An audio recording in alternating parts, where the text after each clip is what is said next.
Good evening, Paul Quinn here, Saxon guitar player. This way to the guitars. Main guitar, for some unknown reason, says B on it. This is a Les Paul Access. Stock pickups, Floyd Rose's, an upgrade Floyd, FU Floyd's make. I've had it rewired not to be coil tap because I think there's enough tones without that. And I like these knurled knobs, so I know when I turn them that they're not going to slip. I'm really heavy on the kill switch because I use that pickup turned down, so I can jitter or whatever you call it, judder, and also use it at the end of a song if I remember. Yeah, strings are Ernie Bowles, which are a kind of hybrid set. They're a hybrid slinky with a 9/12, not 11, 16, 26, 36, 46. And on guitars that don't have a whammy, I'd generally up them by a gauge to 10, 13, 17, 28, 38, 48.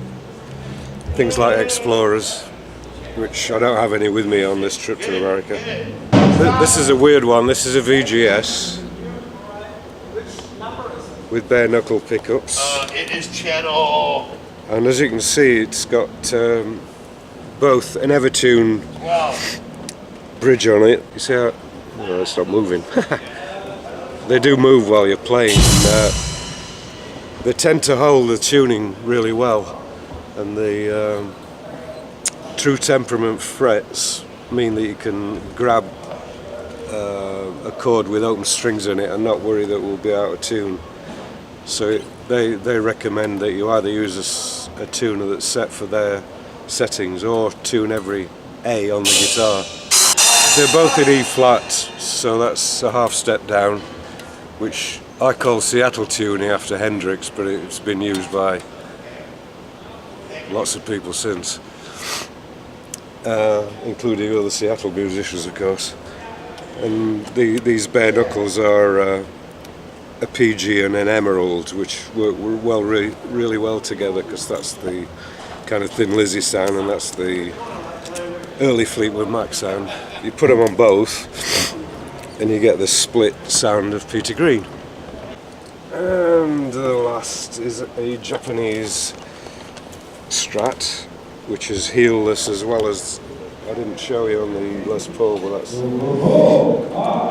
called an Access because there's no heel, and this is very similar. And excuse the sniffles. Also a bare knuckles Emerald, but that one is a Explorer pickup in there.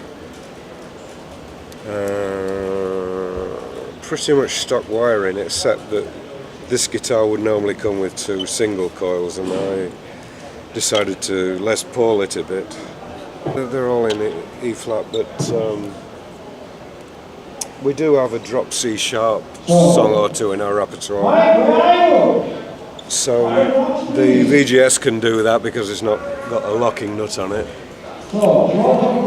And some of my Explorers do that as well. I just brought 3 now. I thought that would be enough for a short set. But that's a heck of a good Strat, the Japanese make them really well. These guys are 4-channel JVMs. They can do 3 sounds per channel, most of them. And we run these into 4 412s.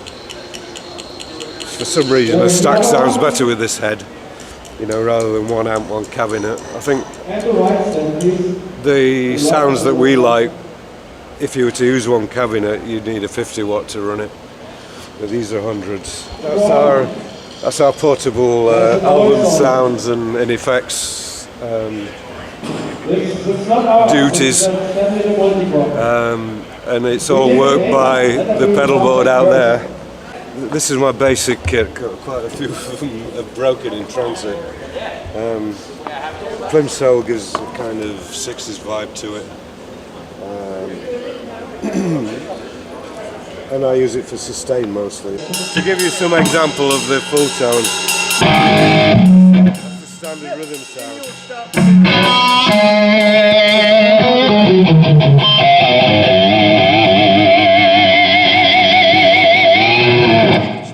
So it's like endless sustain with that thing. And that's without even the solo button pressed, which is even louder still.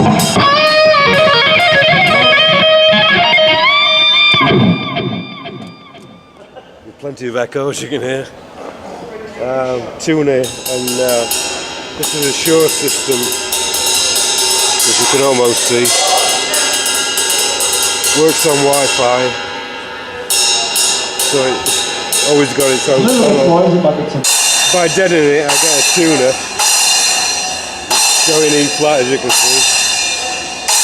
Okay. They always seem to go sharp, Floyds. I don't get that. Probably how much damage I give them. Then the wire. Turn this out.